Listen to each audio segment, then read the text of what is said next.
کی پیدائش پر کون سے مسنون اعمال کرنے چاہیے، نام کب رکھنا چاہیے، وغیرہ وغیرہ۔ دیکھیں، بچہ جب پیدا ہو تو سب سے پہلے خوشی منانی چاہیے، لڑکی ہو یا لڑکا ہو، اس سے کوئی فرق نہیں پڑتا، دونوں میں خوشی منانی چاہیے، چاہے وہ 11واں بچہ پیدا ہو رہا ہو یا 12واں، کیونکہ ہمارے یہاں یہ ہوتا ہے فیملی پلاننگ کے نظریات سے ہم ڈس گئے ہیں، تو اب ہم سمجھتے ہیں کہ 2 بچے ہی اچھے، تیسرا ہوگا تو رونے کا مقام ہے، یا چوتھا ہوگا تو رونے کا مقام ہے۔ نہ نہ نہ نہ، اللہ میاں نے قرآن مجید میں فرمایا یَهَبُ لِمَن يَشَاءُ إِنَاثًا وَيَهَبُ لِمَن يَشَاءُ الذُّكُورَ، جس کو چاہتا ہوں بیٹیاں گفٹ میں دیتا ہوں، جس کو چاہتا ہوں بیٹے گفٹ دیتا ہوں۔ تو گفٹ پہ خوشی ہوتی ہے، چاہے گفٹ جتنے بھی آ جائیں نا، خوش ہوتا ہے۔ کبھی آپ نے دولہا کو دیکھا ولیمے میں اس کو لوگ لفافوں پہ لفافے لا کے دے رہے ہوں، اور وہ 20ویں لفافے کے بعد کیا بھائی یہ کیا ہو گیا یار، اتنے لفافے اتنے پیسے، تو وہ ظاہر ہے دولہا اس کا مطلب پاگل ہے۔ تو گفٹ تو جتنا آئے اتنا اچھا ہوتا ہے، پھر آنے کے بعد اس کو اس میں پلاننگ کی جاتی ہے کہ کہاں خرچ کرنا ہے۔ تو بچوں کی پلاننگ پہلے سے نہیں کی جاتی، یہ شریعت کے خلاف ہے۔ پیدا ہونے کے بعد ان کی پلاننگ کرنی ہے کہ اب ان کو بنانا کیا ہے، ان کی تربیت کیسے کرنی ہے۔ تو غیر مسلموں نے ہمیں الو بنا دیا، اور خود تو الو بن گئے اور اپنا معاشرت تباہ کر دیا انہوں نے۔ دیکھ لو بوڑھوں کا حال بیچاروں کا کیا ہوتا ہے، ان کے خاندان ہی بڑھ گئے سارے کے سارے بیچاروں کے، ان کو کیونکہ فطرت سے بغاوت کرتے ہیں نا۔ مذہب ہے جو آپ کو فطرت اور نیچر پہ چلاتا ہے، تو اللہ ہے نا، اللہ سے زیادہ کون جانتا ہے۔ تو اللہ کا شکر ہے مسلمانوں کے گھر آباد ہیں، ان میں خوشیاں ہیں، بیٹیاں ہیں، بہو ہیں، داماد ہیں، ساس سسر، بھتیجے بھانجے، چچے مامے، یہ مسلمانوں میں الحمدللہ یہ خوشیاں ہیں الحمدللہ۔ غیر مسلموں کا تو پروگرام ہی بڑھ گیا بیچاروں کا، نسلیں روک روک کے بربادی ہو گئے، محبتیں ہی ختم ہو گئیں ان کے یہاں۔ تو سب سے پہلی بات یہ کہ جتنے بھی بچے پیدا ہوں اللہ کی دین ہے۔ ہاں، پیدا ہونے کے بعد ان کو ایسے ہی چھوڑ نہیں دینا برساتی مینڈکوں کی طرح، ان کو پھر پلاننگ کرنی ہے کہ کیا ان کو کیسے تربیت کرنی ہے، کیا بنانا ہے۔ اور میں بار بار کہتا ہوں اکٹھے نہیں بچے پیدا ہو جاتے، جب آپ کے یہاں 6واں 7واں ہوگا تو پہلا بڑا ہو چکا ہوگا۔ تو پہلی بات تو خوشی منانی ہے کہ اللہ نے بہت بڑی نعمت دی ہے، چاہے لڑکی ہو یا لڑکا ہو۔ لڑکی پہ ایک خوشی اضافی ہوگی آپ کو، وہ خوشی یہ ہوگی کہ بھئی نبی صلی اللہ علیہ وسلم نے فرمایا جس کی 3 بیٹیاں ہوں گی تو میں اس کے لیے جنت کی ضمانت لیتا ہوں۔ تو اگر آپ کے تیسری بیٹی ہوئی ہے تو آپ اور خوشی مناؤ کہ بھئی میرے لیے تو جنت میں جانے کے اسباب اور زیادہ بڑھ گئے ہیں۔ تو کیونکہ 3 بیٹیوں کو پالنے پر بڑا اجر ہے، 3 بہنوں کو پالنے پر بھی بڑا اجر ہے۔ تو یہ تو میرے لیے اور زیادہ جو ہے نا، ہمارے کس کے اعمال اس قابل ہیں کہ ہم جنت میں جائیں؟ تو اللہ نے بیٹیاں دے کے اور ہمیں جنت کے اور قریب کر گیا ہے۔ اور بیٹی ہو تو ایک خوشی اور بھی ہونی چاہیے کہ بیٹیاں پالنا پیغمبر کی سنت ہے۔ سید الانبیاء محمد صلی اللہ علیہ وسلم کو اللہ نے بیٹا نہیں دیا، یعنی دیا بچپن میں ہی اٹھا لیا۔ آپ نے جو پالی ہیں وہ بیٹیاں پالی ہیں، تو بیٹیاں پالنا تو محمد صلی اللہ علیہ وسلم کی سنت ہے۔ تو بیٹا ہو یا بیٹی ہو، دونوں پہ خوشی منانی ہے۔ دنیا مسافر خانہ ہے، بیٹیاں ہیں کوئی بات نہیں، آخرت میں ذخیرہ ہیں ہمارے لیے۔ اور دنیا میں بھی آج کل کے دور میں تو بیٹیاں ہی خدمت کر رہی ہوتی ہیں بڑھاپے میں، تو بیٹے کہاں کر رہے ہوتے ہیں۔ خیر، خوشی دونوں پہ ہے، بیٹا ہو یا بیٹی۔ دوسرا کام آپ نے کیا کرنا ہے کہ 7ویں دن بہتر یہ ہے کہ بچے کی ختنیں بھی کی جائیں، اور ختنیں تو جلدی کر لینی چاہیے، کیونکہ بچہ ڈاکٹر کہتے ہیں کہ شروع میں جب فوراً ختنیں ہو جاتی ہے نا تو وہ زخم بھی جلدی ٹھیک ہوتا ہے، بچہ زیادہ پاؤں مارتا نہیں ہے۔ تو اور ختنیں کیوں کی جاتی ہے؟ غیر مسلم اس عمل کا بھی بڑا مذاق اڑاتے ہیں کہ مسلمان ایک فضول عمل کرتے ہیں۔ اسلام طہارت کا مذہب ہے، پاکیزگی کا مذہب ہے۔ ختنیں کرنے سے فائدہ یہ ہوتا ہے پیشاب کے قطرے اسکن میں کھال میں اٹکتے نہیں ہیں، ورنہ آپ دیکھیں اگر جو بغلوں کے بال صاف نہیں کرتے کیا ہوتا ہے ان کا حال، پسینہ اٹکتا رہتا ہے، وہاں جو ہے نا جرمز پیدا ہو جاتے ہیں۔ تو اسی طرح ختنہ میں کیا ہوتا ہے کہ ذرا سا پسینہ آئے گا وہ اسکن میں اٹک جائے گا، پیشاب بچہ کرے گا وہ بھی اندر ہی اٹک جائے گا، اس کی صفائی کتنی مشکل ہے۔ تو اسلام دین فطرت ہے، دین طہارت ہے، اسلام نے ختنے کا حکم دیا ہے تاکہ جو ہے گندگی نہ پھیلے، تبھی پانی سے استنجا کا حکم ہے ہمیں۔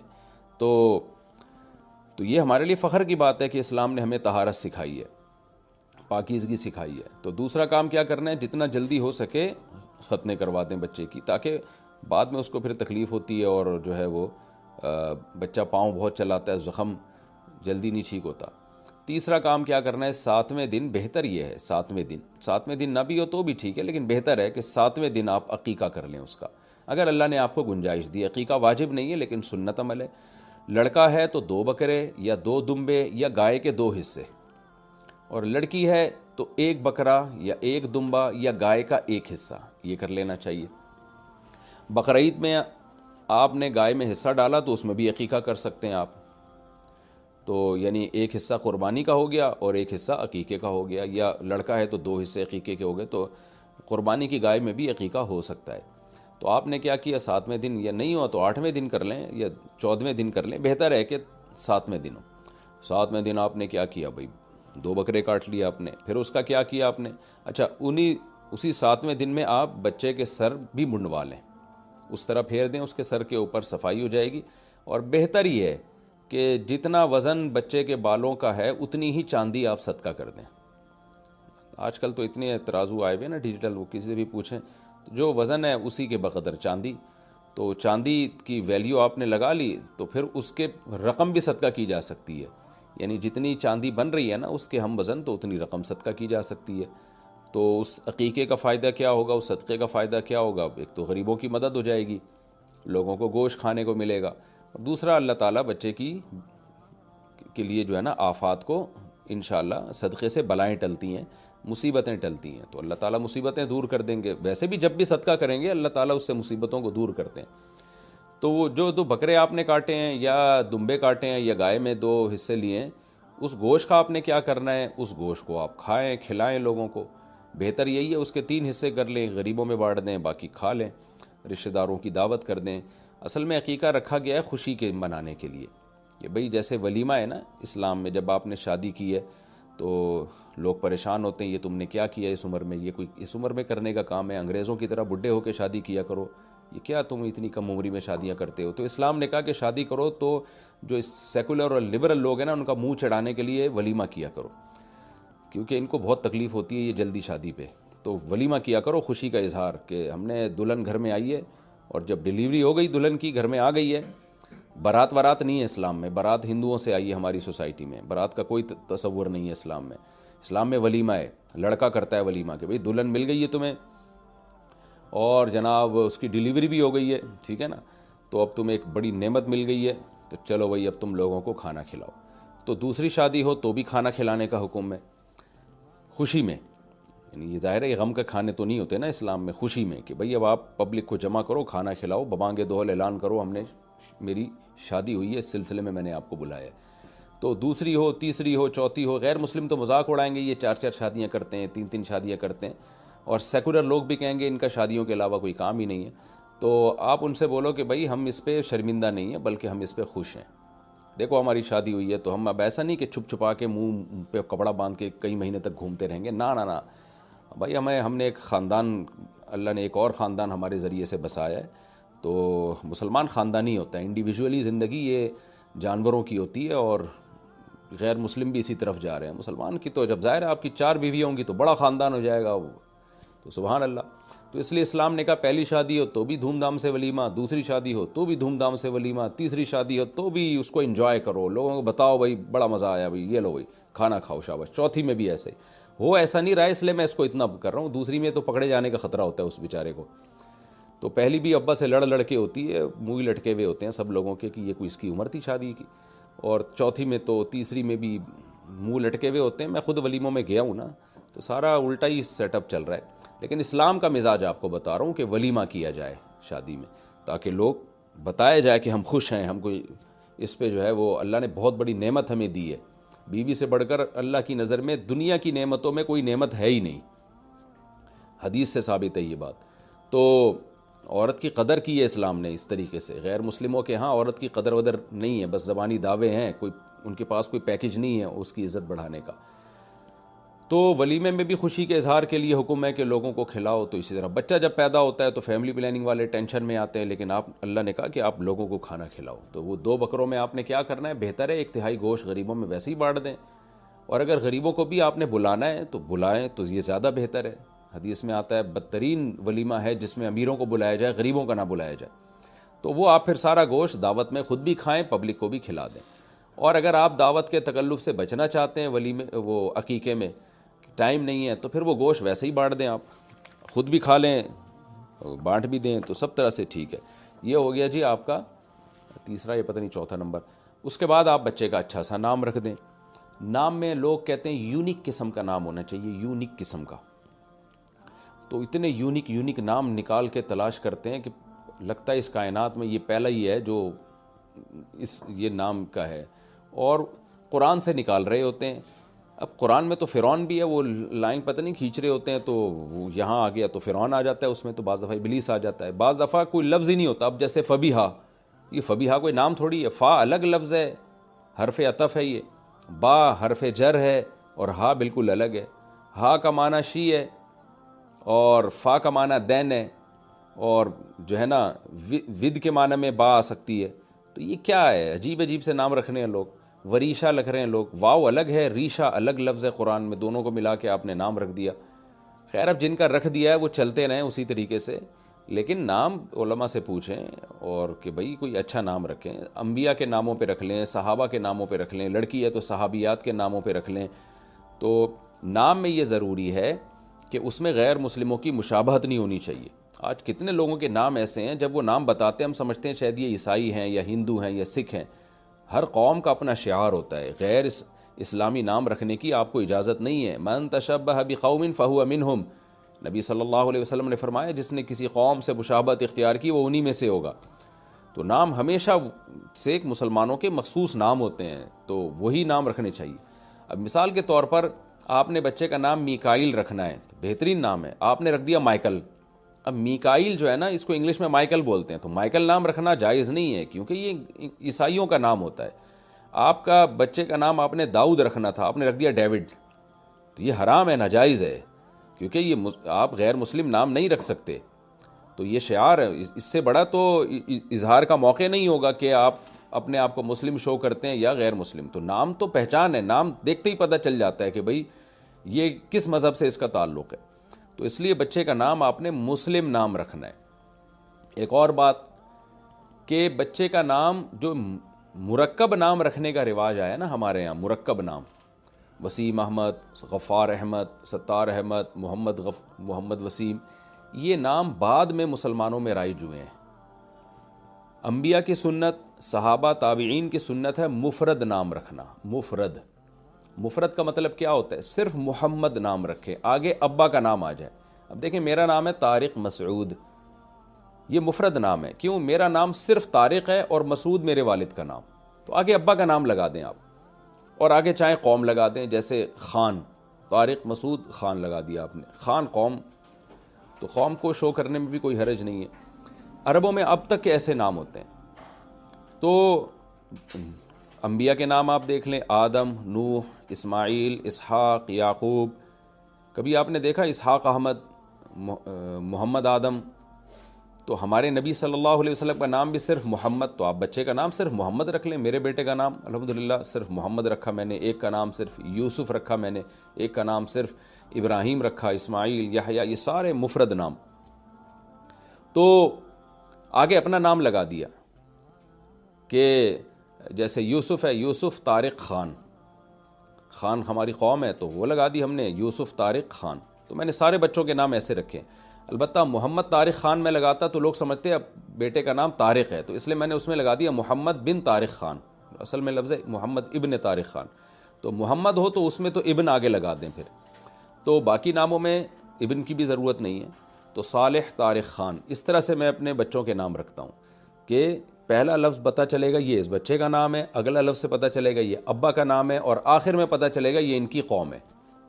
اور دلچسپ واقعہ بھی بتا دوں، میں میرے جب بیٹا ہوا تو میں نے آگے خان نہیں لگایا اس کے، تو میری والدہ اللہ ان کی مغفرت فرمائے، انہوں نے اتنا غصے ہوئی، انہوں نے کہا کہ بچے کے آگے خان تو لگاؤ، ہماری قوم تو شو ہو، اللہ نہ کرے ہم کوئی عیدی سینٹر سے تھوڑی دریافت ہوئے ہیں۔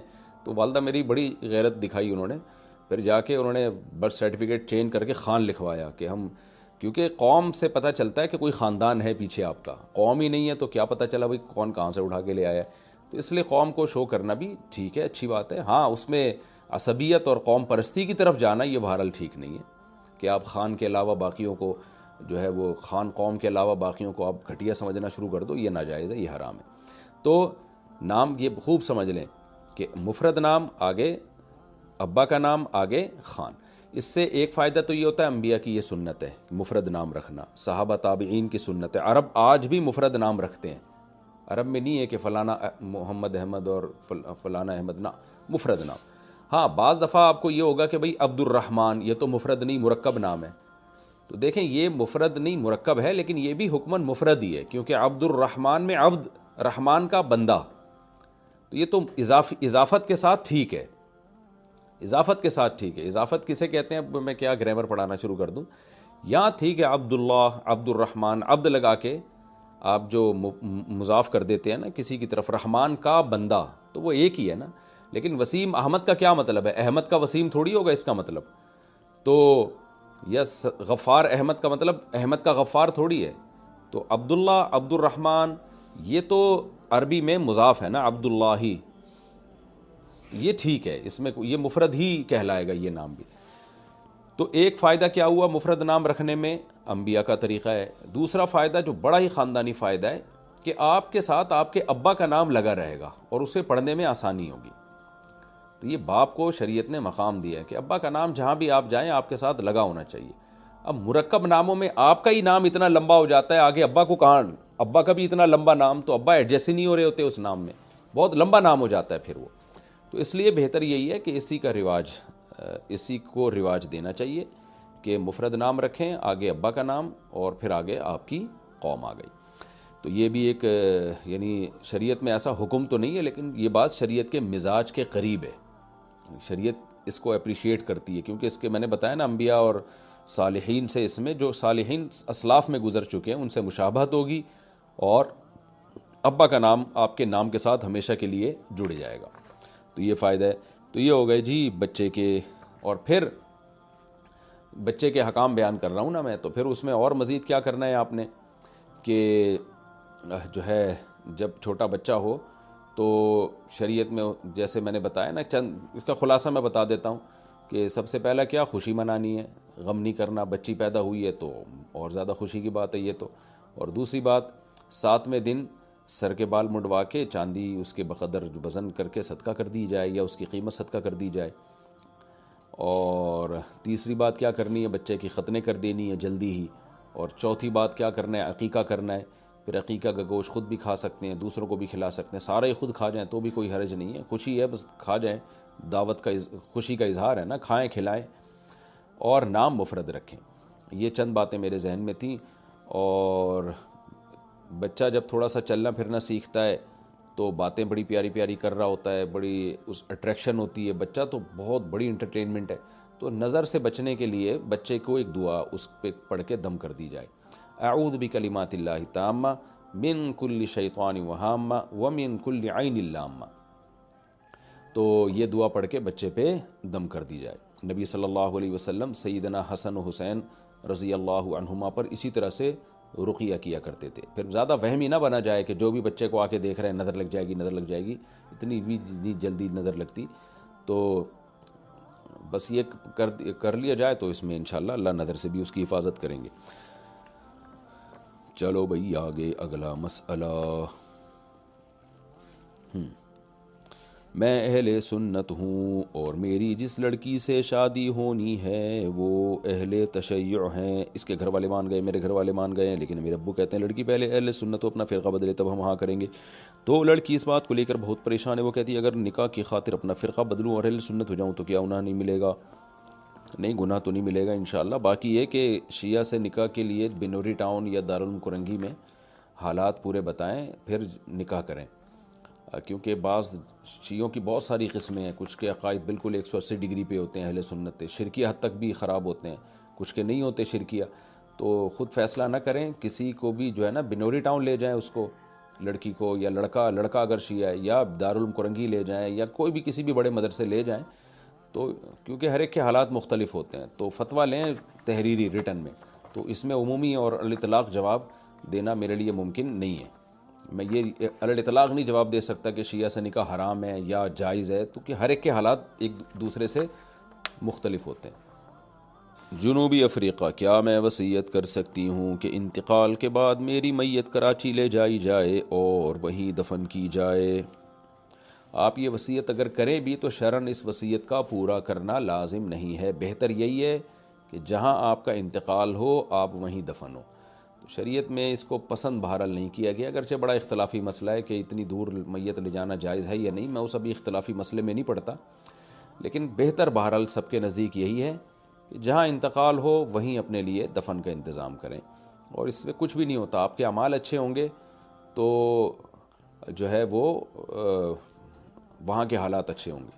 ہاں، ساؤتھ افریقہ میں آپ کوشش کریں کہ نیک لوگوں کے قریب کہیں دفن ہونے کی، اس کی برکتیں قرآن و سنت سے ثابت ہیں کہ نیک لوگوں کے قریب دفن ہونے سے انسان کو فائدہ ہوتا ہے۔ تبھی تو سیدنا ابو بکر اور عمر رضی اللہ تعالیٰ عنہ کی خواہش تھی کہ سید الانبیاء محمد صلی اللہ علیہ وسلم کے پہلو میں دفن ہو، تو مسلمانوں کے قبرستان میں دفن ہو، وہاں ایسا نہ ہو کہ غیر مسلم کے قبرستان میں آپ دفن ہو جائیں۔ تو اللہ آپ کو صحت دے، لمبی زندگی دے، اور ہم سب کو موت کی تیاری کی اللہ توفیق عطا فرمائے۔ اصل چیز ہے اعمال، اس کو فوکس کریں۔ بہرحال آپ وصیت اگر آپ نے کر بھی دی نا تو شرعاً اس وصیت پر عمل کرنا لازم نہیں ہوگا۔ مختار راجستھان انڈیا سے، میں جہاں مزدوری کرتا ہوں وہاں ہندو کھانا بناتا ہے، کیا وہ کھانا کھانا جائز ہے؟ جائز ہے بھائی، اگر حلال چیز بنا رہا ہے تو جائز ہے، کھا سکتے ہیں۔ پاکستان سے کسی نے پوچھا ہے کیا، ویسے بہتر یہی ہے کہ دیکھیں کھانے پینے میں مسلمان ہی رکھیں، کیونکہ ہندوؤں میں ان کا طہارت کے وہ اصول نہیں ہے جو شریعت نے ہمیں بتائے ہیں۔ میں نہیں کہہ رہا کہ وہ صفائی کا خیال نہیں کرتے، رکھتے ہوں گے، لیکن ان کے پاس تو طہارت کے حکام نہیں ہیں نا جو مسلمانوں کے پاس ہیں۔ ان کو تو نہیں پتہ ناپاک کپڑا ہو جائے، ہاتھ ناپاک ہو جائے تو شرعاً اس کو پاک کرنے کا کیا طریقہ ہے۔ تو اور اس میں تو مسلمان بچپن سے ہی سیکھتے آ رہے ہوتے ہیں، تو حرام نہیں ہے اور کھانا گندا بھی نہیں ہے، وہم کرنا جائز نہیں ہے کسی کے بارے میں۔ لیکن ایک انسان کی طبیعت جو ہے وہ مائل یہی ہوتی ہے کہ بھئی دل یعنی طبیعت مائل نہیں ہوتی، کہ کیونکہ وہ آداب سیکھے ہوئے نہیں ہیں طہارت کے، تو اس لیے کھانا وغیرہ کی چیزیں ایسی ہیں ان میں پکانے میں کسی مسلمان ہی کو رکھنا چاہیے۔ لیکن بہرحال ناجائز ہونے کی ہمارے پاس کوئی دلیل نہیں ہے، اگر آپ کھا سکتے ہیں اس میں کوئی ناجائز نہیں ہے۔ کینیڈا سے کسی نے پوچھا کیا کلی کر کے پانی پی لینا جائز ہے یا اس کو پھینک دینا چاہیے؟ کھانے کے بعد پلیٹ میں پانی ڈال کر پینا کیسا ہے؟ میرے شوہر یہ دونوں کام کرتے ہیں اور مجھے یہ عجیب سا لگتا ہے، مجھے بھی عجیب سا، سن کے عجیب سا لگ رہا ہے۔ جب آپ کلی کرتے ہیں منہ کی رطوبات اس میں آ جاتی ہیں اور دانتوں کا بھی وہ اس میں نکلتا ہے، تو اس کو پینا تو ایک جائز ہے، ناجائز ہونے کی کوئی دلیل نہیں ہے، لیکن ہر جائز کام کرنے کا نہیں ہوتا، نظافت کے خلاف ہوتا ہے۔ دیکھیں کوئی آدمی اپنی ہی ناک کی رطوبت کھا جائے تو ناجائز تھوڑی ہے یہ، لیکن کوئی کرے گا یہ کام، کتنا برا لگے گا یہ تو، یا اپنا پسینہ چاٹ رہا ہو بیٹھ کے، وہ اپنا پسینہ یوں یوں کر کے کھا رہا ہو، تو حرام تھوڑی ہے، پسینہ پاک ہوتا ہے، لیکن کھانے کی چیز تھوڑی ہے یہ۔ تو اسی طرح منہ میں کلی کر کے اس کو پھینک دینا چاہیے۔ اور ابو داؤد کی ایک روایت بھی ہے کہ نبی صلی اللہ علیہ وسلم نے فرمایا کہ جو تم یعنی خلال کے ذریعے جو ریشے نکالتے ہو نا اس کو پھینک دیا کرو۔ ہاں، جو زبان سے آپ نے دانت میں کوئی چیز جیسے نکالی تو اس کو نگل لیا جائے، لیکن کلی کر کے اس کو نگل لینا یہ بہرحال نظافت کے خلاف ہے۔ اسی طرح پانی میں کھانے کے بعد پلیٹ میں پانی ڈال کے پینا یہ بھی نظافت کے خلاف ہے، سامنے والے کو بھی اس سے گھن آتی ہے۔ تو آپ اپنے شوہر کو آرام سے سمجھا دیں کہ کائنڈلی یہ کام نہ کیا کریں، مان جائیں تو ٹھیک ہے، نہیں مانیں تو پھر جب وہ یہ کام کریں آپ دوسرے کمرے میں چلی جائیں، لڑیں نہیں اس بات پہ۔